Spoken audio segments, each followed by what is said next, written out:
Hi, everybody. Welcome back. So today we're going to talk a little bit more in depth about jigs and fixtures, talk to you a little bit about some of the different things that we have available in the shop, and also some unique and innovative ways of holding on to work pieces.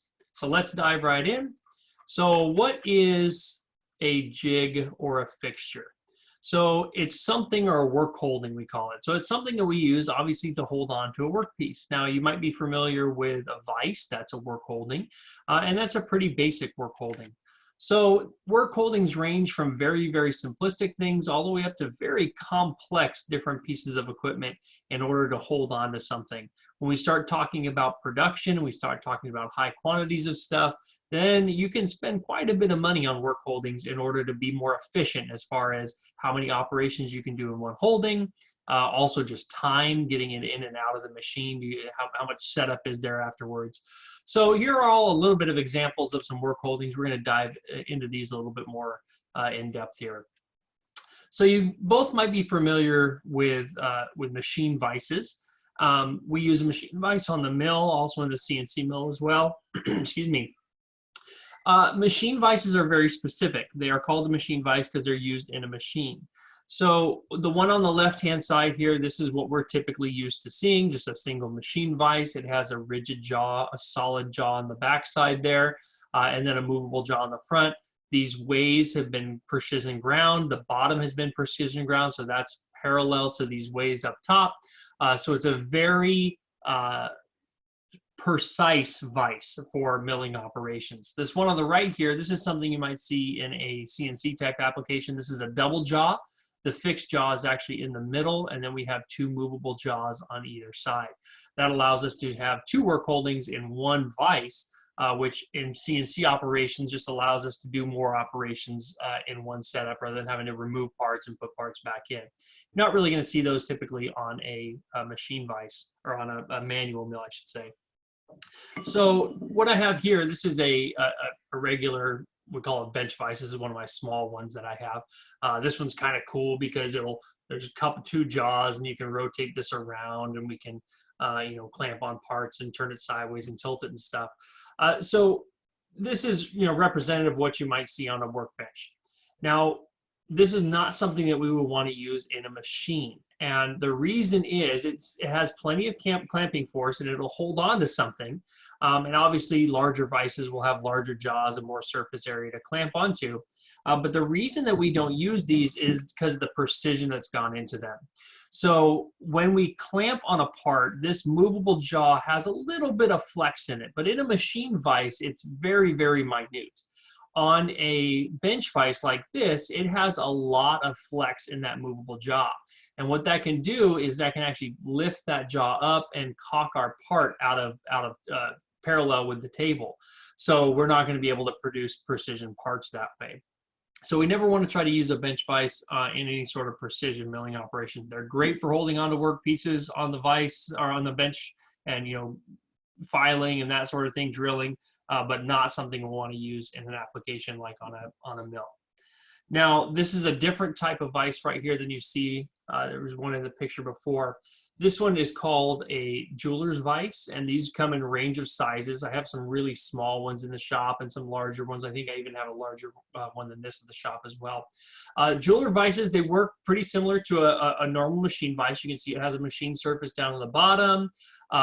This actually locks in a little bit different than the typical machine vise. So there's little kind of detents that this finds itself in.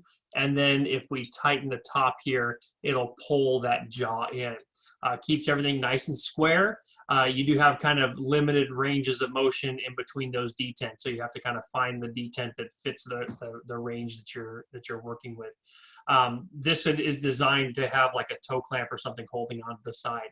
But the reason that these are cool is, and the reason that they don't just have like fixed mounting locations like you see on our mill vise, is because these are precision ground in all sides. So on a machine vise, we have the bottom's precision ground and we have the bed is precision ground. So these are parallel to each other. In a jeweler's vise, we can actually, this is precision ground, this is precision ground upside down, even standing this way is precision ground, and everything is square and perpendicular to itself. So we use this a lot in our precision grinding machine or surface grinder, so that we can kind of hold our work one time, and then we can rotate it around and get nice and square corners without technically taking it out of the work holding. So these are pretty useful. And sometimes you'll actually use one of these vices inside of a machine vise, so that you can turn it around and rotate it different areas and get the geometries that you're looking for without really taking it out of a work holding. Set that down there.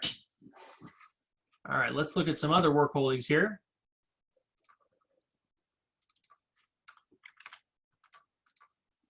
So toe clamps, this is kind of a Swiss Army knife, if you will, of machining tools. And toe clamps come in sets, and you'll have a little T-nut, looks something like this, that slides into the T-slots of your mill. They come obviously in different sizes, so depending on the mill that you have, you're gonna purchase the T-clamp or the T-nuts that are associated with that. They also come with a stud, and these studs right here, they'll come in different lengths depending on the height of material that you're trying to clamp. They come with this little top nut right here, and then it comes with the actual toe clamp. So this portion right here is what applies pressure to our workpiece. And you can imagine that this little block in the back here, if this wasn't here, that toe clamp would just start rocking back away from us. And we would end up with a very, very small amount of surface area that we're actually clamping on. So this block on the back side here, this little stepped block, allows us to position this toe clamp so that it's exactly parallel with the workpiece that we're clamping on. And that's really important when we're using toe clamps. So like in this illustration right here, we have a block, and I'm going to explain a little bit more to you. We want to try to keep that toe clamp as flat with the workpiece as possible. And the reason is, just like I said, if the toe clamp is tilted one way or the other, if it's tilted back, we're only going to be hitting the back side of this workpiece, right on the very edge of that workpiece. Not a lot of surface area, not a lot of holding pressure. Additionally, it can also mar our part too if it's squeezing just on the edge. Same thing, if we have it tilted up too far, just the nose portion of that toe clamp is going to be hitting our workpiece. And if we tighten it down, less surface area, so we have to clamp harder, and it's going to dent our workpiece. So we want that as flat as possible, giving us a nice contact with the work material, but also kind of protecting our workpiece as well. Additionally, we want to try to get that stud as close to the workpiece as possible. You notice that there's a slot in there. And in a toe clamp set, you'll get different sizes of toe clamps, larger ones and smaller ones, depending on your application. So what we want to try to do when possible is get this stud as close to our workpiece as possible, so that the clamping force is happening right here, not back here, and not applying as much pressure as we had hoped it would. So we always want to try to make, if you notice in this one, the stud is further back and this is closer.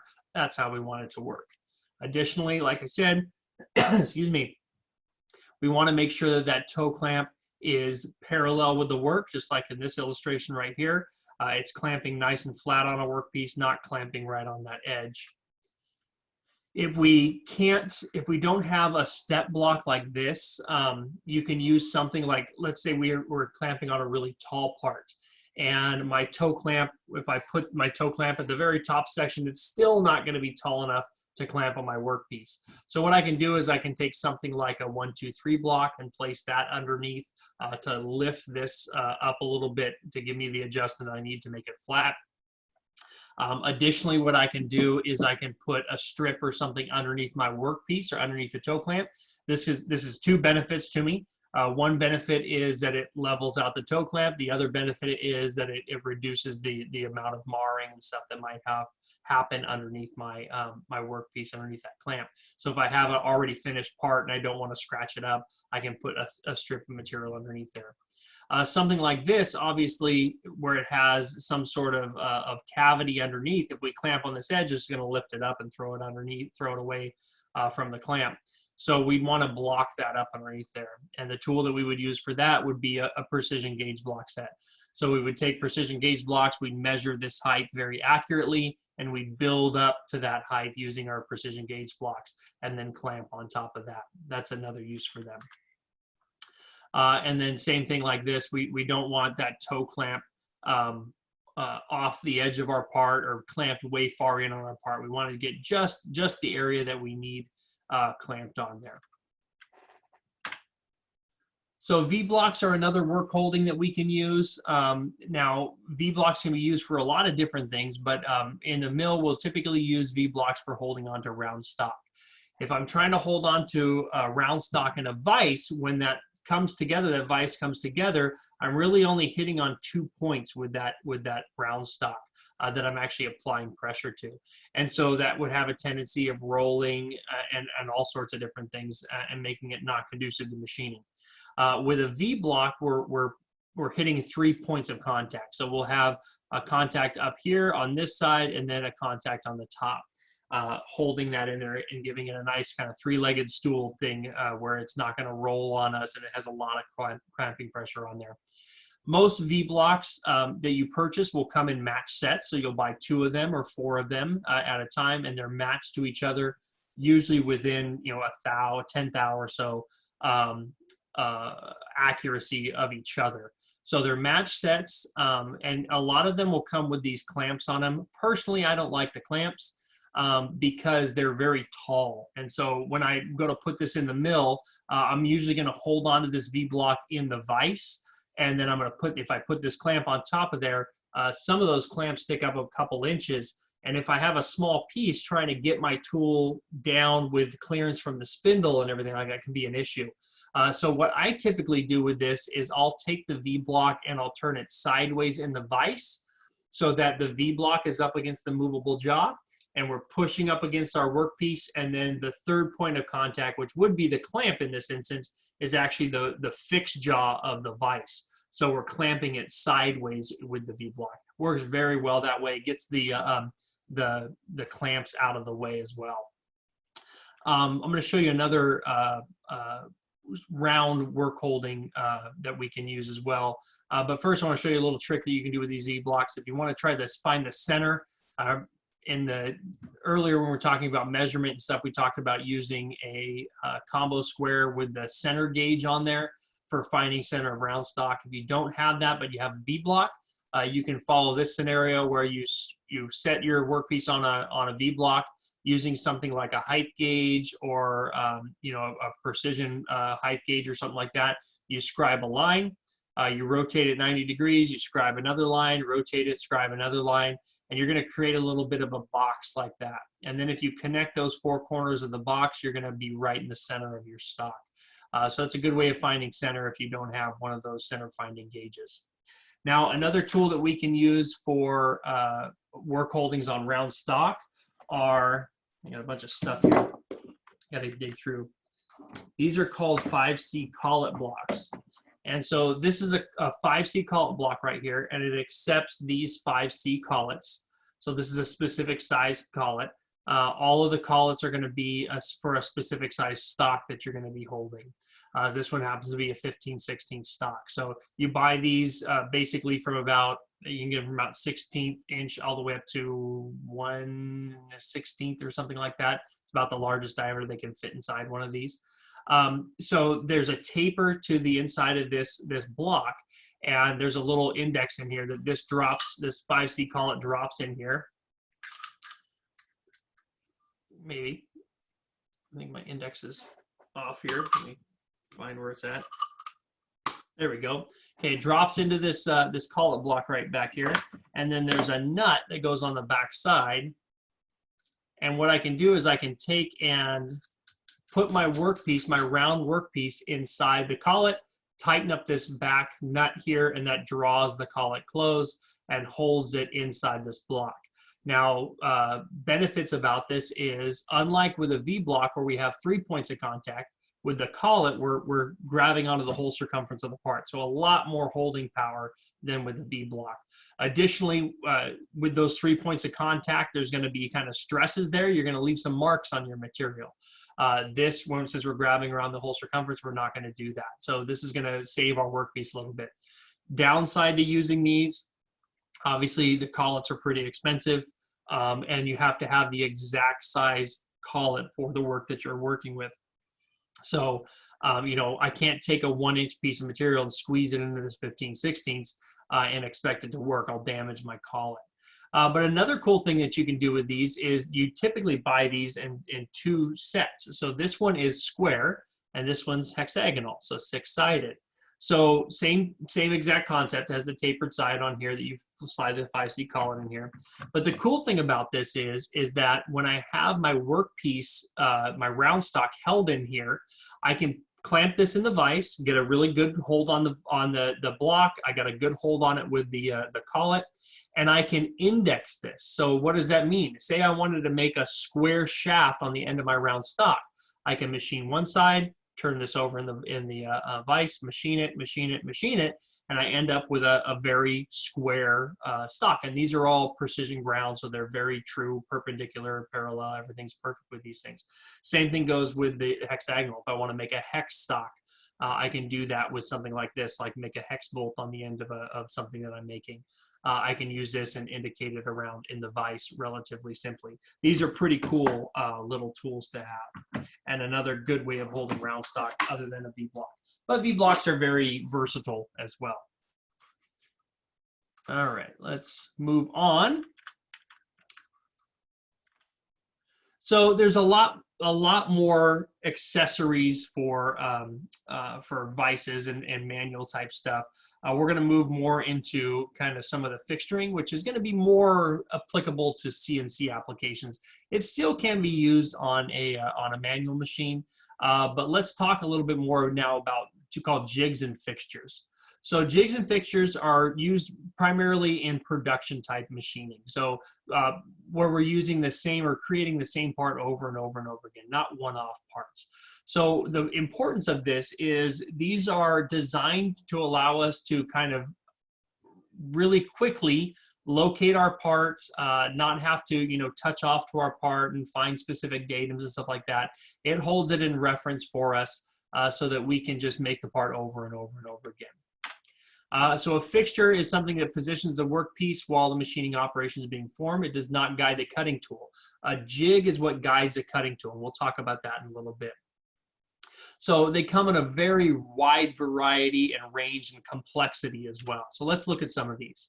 So first one is called a fixture plate, and you'll see this used a lot in CNC applications. I've used this on the manual mill as well. It works well for that as well. They can be made of steel or aluminum. You can make these yourself or you can buy them. They're precision machined, and they're basically just a plate with a bunch of threaded holes in it. And the cool thing about this is that it's super flexible. So I can use this for a wide range of parts. And with the addition of some of these different little attachments that I have, it makes it very functional as well. So you can have things like this. This is just a square block or a rectangular block that gets bolted to there. I can use that kind of as a reference. So if I'm taking like a plate or something, I can slide it up against that. Maybe I'll have 2 of them so I can slide it up into a corner and then clamp something down. So I have the same reference point each and every time. This could be useful if you're drilling holes or something like that. The same hole in a bunch of different plates, rather than having to touch off to each individual plate after you put it in a vise, you can just put it on your fixture, have those reference points, those datums, you put your material up there and drill your hole. So something like that. These are little kind of almost miniature toe clamps right here. So those, as they tighten, they rock down, so push up against that. So you can use that like in conjunction with this rectangular bar. Pushes up against the rectangular bar, use this little toe clamp that forces pressure up against there. This is a wedge right here. So basically, if you look at it this way, if I tighten this, that wedge expands. So I can do something like, up against the block on one side, tighten the wedge on the other, and it expands, or I can have a block on 2 sides with 2 parts in there, that sort of thing. This little guy right here, this is called a Mighty Bite. I have a bigger one over here I can show you.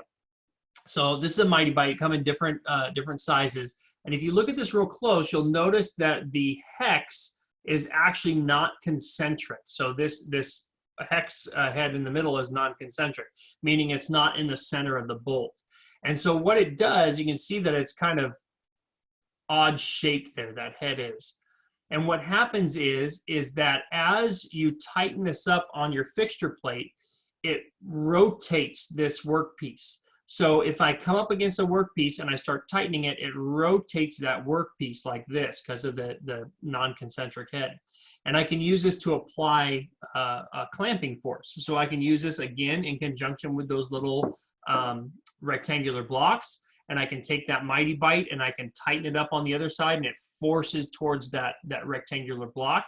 And the beauty about that is, if you look at this here, that's a really small profile, and these offer quite a bit of clamping force. So the profile on this is really, really small, meaning that we can machine relatively close down to the bottom of our part, where if we're holding it into a vise, we got to have parallels that lift it up, but we can have just small little contact areas, and we can machine around these things, but still offer quite a bit of clamping force on there. So these are pretty cool. Again, you can buy these in different sizes. You can make them in different sizes. This is one that I made on the mill. Relatively simple part. I mean, it's just a bunch of drilled and tapped holes, not much to them. And with the addition of those Mighty Bites, it's pretty flexible as well.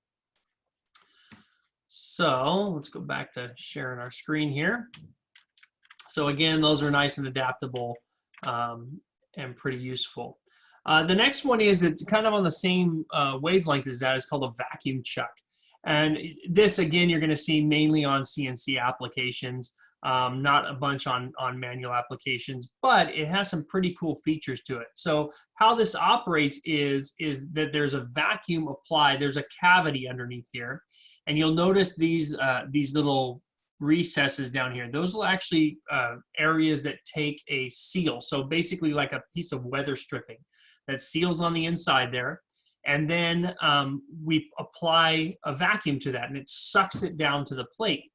And we can apply a pretty stiff vacuum and have quite a bit of clamping force. This is really good for really thin parts, something that's really hard not to hold on to. And we can machine on this part. And then other benefit of this is that we can machine profiles all the way down to Z0, so all the way down to the bottom of our part. Hopefully, we get everything right, that we don't hit the vacuum chuck, but we can get really, really low, and we can machine on all four sides of the part. We can machine the top, and we can machine inside that part without ever having to rotate that or move that into work holding. So again, pretty accurate, as long as we have enough clamping force there or vacuum force there to hold on to a workpiece, and we can machine, really close to the Z0 surface without having a work holding get in the way. These are pretty expensive. You can make your own. They're not super complicated, but the vacuum pumps and stuff like that you have to have for these are pretty expensive. I think the vacuum chuck that I purchased was right around $700, so fairly expensive piece of equipment. The next one is a tombstone. This is used mainly in CNC applications. And a tombstone is basically a 4-sided, 8-sided, there's different octagonal as well. You can get this in different sides and different heights and sizes, and these are designed to fit into a CNC machine. You can also purchase these with vices attached, different work holdings attached. You can see this one on the left here is essentially a fixture plate, just like we looked at before, with a series of tap holes in there that we can apply our fixtures to and attach our workpieces to here. The cool thing about this is that it gives me a lot more surface area to machine on. So this would be something that we would use with a horizontal mill, where the arbor's coming out the side versus vertically coming up and down.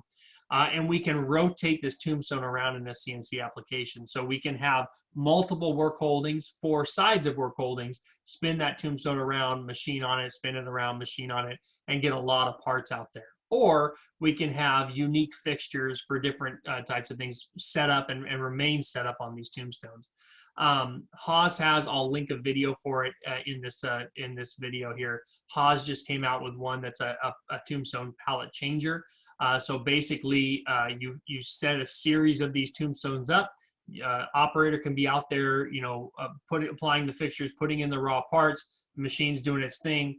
It gets done. It kicks out this whole tombstone, and then loads a new tombstone, goes to work, and the operator's removing finished parts and loading back up parts. So it's this giant carousel where the machine's never really down. It's always running.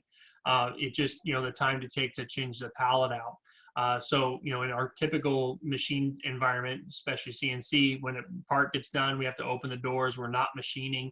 We're taking parts out. We're putting parts in, raw stock in, and that takes time. With these, we're just changing out those tombstones and being a lot more efficient. Again, not something you're really going to see on a manual environment. So lastly, jigs and jigs. Jigs are designed to guide a cutting tool. And you'll see this done a lot more in like hand type machining applications or hand drilling usually applications where we're guiding a tool.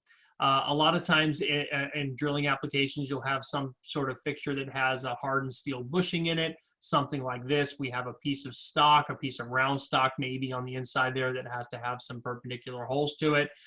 We clamp on that workpiece, and then these drill bushings right here are hardened so they don't cut with the drill and allow that drill to kind of find the center where it needs to be and drive through.